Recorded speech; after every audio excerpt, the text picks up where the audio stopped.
Hey, what's up, everybody? I'm here to talk about Saturn in Aquarius. I got my quarantine coronavirus blanket uniform on, so I am ready to go. Okay, so Saturn in Aquarius, this started on March 21st, a little over a week ago. It's gonna go until July 1st, and then it'll go retrograde and it goes back until about December 16th, right? So from now to July, and then from December 16th until March 7th of 2023. So this is about a 3-year transit. It's coming out of Capricorn, so we're going from Saturn in Capricorn to Saturn in Aquarius. So what that means is Saturn is kind of the taskmaster of the zodiac. So wherever Saturn touches, that's where we have to learn our lessons. That's where we have to overcome challenges. We have to like level up and become better versions of ourselves through this kind of hard work or this moment of crisis, really. So Saturn, this is about a 3-year transit, and it takes about 30 years to go around the whole sun. So if you've heard of the Saturn return, this is like what, around the time that you turn 30, you have all these life tests and all these trials that come at you, and you have to decide. I'm sure you remember if you've done it or if you're about to come into it. This is it. You know what I mean? So in the sign of Aquarius, Saturn is bringing that kind of that taskmaster idea, that trials and stress, and you know what I mean, ability to level up after hard work, to this Aquarius energy. And Aquarius is all about people power. So its glyph is like two lines that go like this. They're like in harmony. The waves go together. So people actually think that it's an air sign, or that it's a water sign, but it is an air sign. It's about mental energy, thinking, communication, thoughts, expression, and especially doing those things in a large group. Aquarius specifically is about where do I belong. Like Leo, its opposite sign, is like personal power. It's like, my lion's up here. But Leo is personal power. It's kingly power. It's like I'm in charge. I'm the best. But then when we get to Aquarius, it's like I'm the best, but also everybody sitting at this table with me is the best. So like I'm awesome, you're awesome, she's awesome, but how do we bring that together into a cohesive unit? Is Aquarius energy. So Aquarius is ruled by the planet Uranus, which has to do with kind of revolution and new ideas and new thinking and technology in the future and kind of breaking the mold, right? So we have Saturn, which kind of represents it's the heavy of the zodiac, kind of representing the past, coming into a sign that is kind of very future oriented, right?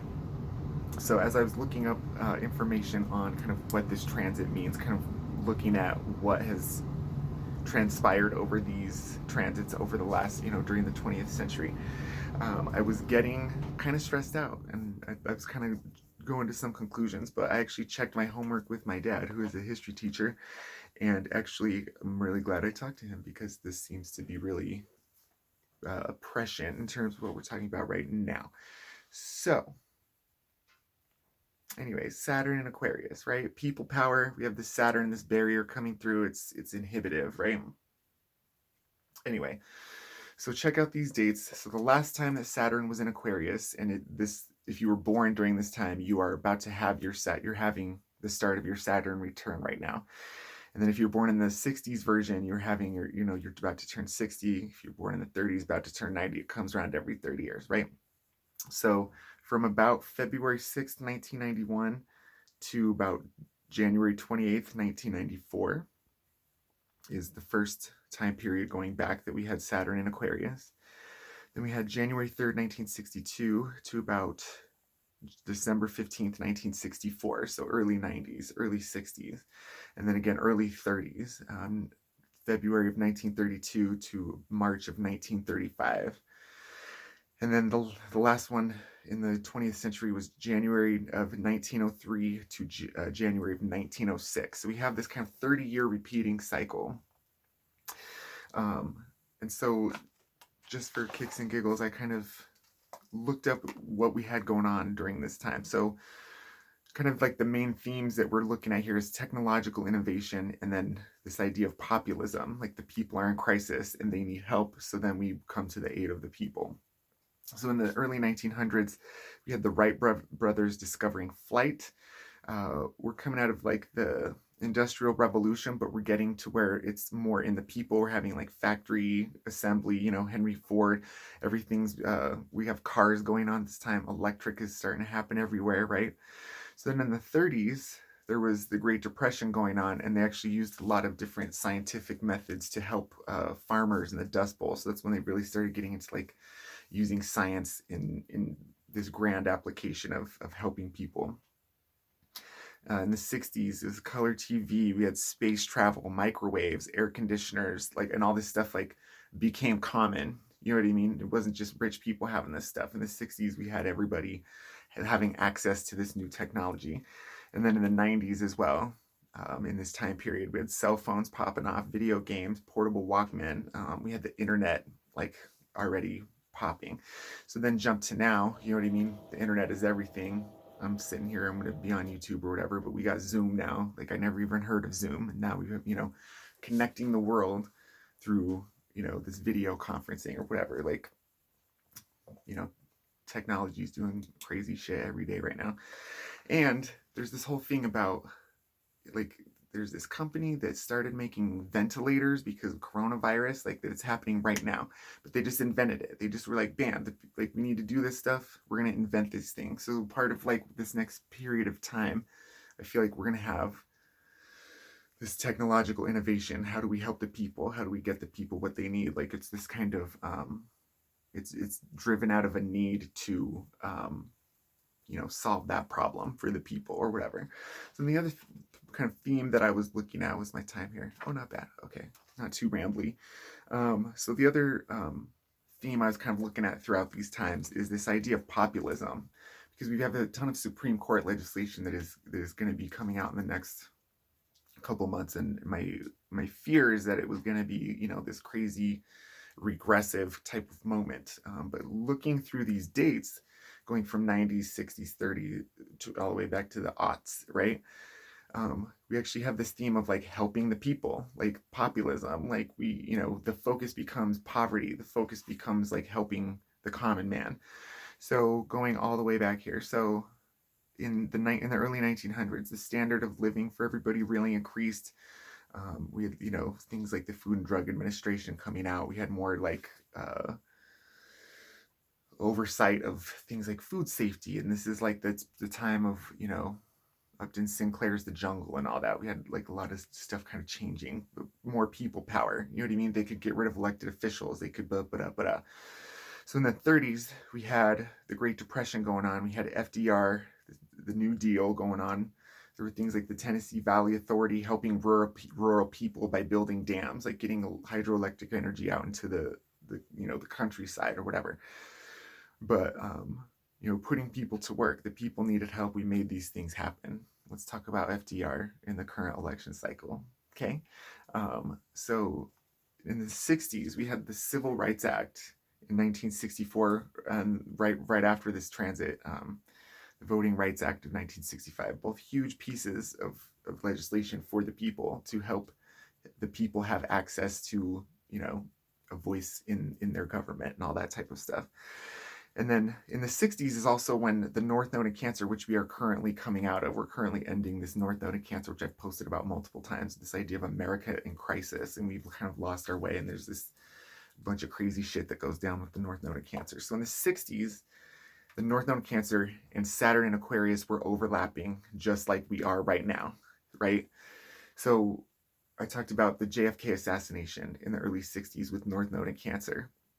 So with Saturn and Aquarius, we had LBJ coming in there with, again, putting the focus on poor people. He had LBJ's Great Society, and he tried to pass all this legislation to like help out the poor and da. So like the focus became, the common person, this Aquarius everyman type of idea, right? So then in the 90s, President Clinton called for universal health care in like 1993. So we had this shift or this focus to look at things. Didn't quite turn out how we thought in the 90s, right? But there were other things going on worldwide, right? Like apartheid ended in South Africa. So that's like huge for the people. We had other like the early 90s, we're coming out of the Berlin Wall, you know, in 89 or whatever, but we're like leading into the Saturn and Aquarius energy that we had in the early 90s. So then this is kind of all taking me to where we're at now. So we started this on the 21st. I had already been in lockdown for Miss Rona for like a week at that point. My work had already kind of, you know, shut it down by then. So we're here. Coronavirus. Clearly the people are prevented from getting together. Aquarius, we want to sit at the table. You can't even do that. That Saturn barrier is like, nope, you can't even get together. So that's a very poignant Saturn Aquarius metaphor, is this coronavirus thing happening. Not that it's a metaphor, you know, not to diminish it, but you know what I mean. But like, so I wrote down here, we are seeing who really runs the world, who the everyday heroes are. It's our grocers, it's our doctors and nurses, garbage man, janitors. You know what I mean? It's the everyday people, the mechanics that are making sure everybody gets to the place on time. You know what I mean? It's the people that make the world actually run. And we're starting to see that. We're having this big focus right now on like, it's not, you know, these CEOs out here doing shit. You know what I mean? It's the people that turn the wheels of the world. And it's like very much this people power moment that we're kind of witnessing. I wrote, we're seeing celebrities be out of touch, because that Imagine video was so fucking corny. Like, I can't even deal with that Imagine video. Like, that Imagine video was like the first year of musical theater acting class where everybody's like, I'm trying to cry. And I'm also trying to like cry on video. Imagine all the people. Some corny ass shit. Anyways, so I have this whole thing. I'm probably make this whole separate video about the age of Aquarius, but I think we are in it now. I think that it's happened. I think that, you know, if we're talking about the end of the world in 2012, all this other stuff, I'm going to get into this whole other thing. But if we're in the age of Aquarius now, we have a ton of Aquarius energy happening over the next couple of years. Like I talked about, when Saturn actually shifts for real into Aquarius this December. It's going to shift with the other planet of Jupiter, which is, you know, expansion and the future. And like, so we have this, the past and restrictions and the future, like coming into this Aquarius energy at the same time together. Right.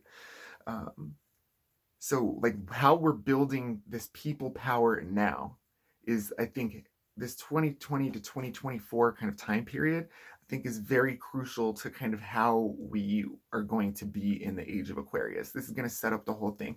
Is it going to be like I've talked about the age of Aquarius a lot? Are we going to be Twyla Tharp doing, you know, modern dance hippies in Hair the Musical in Central Park? Or are we going to be age of Aquarius like it's the Borg from Star Trek and resistance is futile and we're just going to kill everything? You know what I mean? Like, we have some choices, and this time period I think is really big for that, with all this Aquarius things that are going on. So if you are having your Saturn return, if you were born with Saturn and Aquarius in your chart on those dates that I talked about just a moment ago. So I talked about Saturn returns just briefly here for a moment. People that have Saturn in Aquarius in their birth chart, and I actually happen to know several, so this particular transit I'm quite fascinated by. So if you have Saturn and Aquarius in your chart, you feel like you're disconnected from your family growing up. You feel like you're not a part of what's going on around you. You feel like an outsider. People with Saturn and Aquarius tend to feel powerless. They tend to feel like they don't have personal power, and it's hard for them to kind of work with others. There's this barrier between their like social connection, right? And so really, if this is your Saturn return, if you're about to turn 30, if you're about to turn 60, if you're about to turn 90, you're coming back to this cycle again. And you're here to kind of learn these Aquarius lessons. So I think for Saturn and Aquarius people, it's really this idea about like, you have a seat at the table. You need to come up and sit down at it. You know what I mean? Like, you have a seat.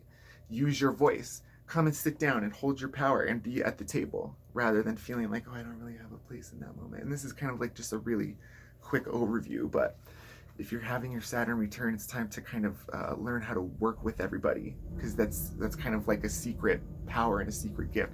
Because I'm talking about Saturn being the heavy, but Saturn also gives a great sense of groundedness and depth and learning if you really kind of learn the lessons that you're supposed to learn from Saturn.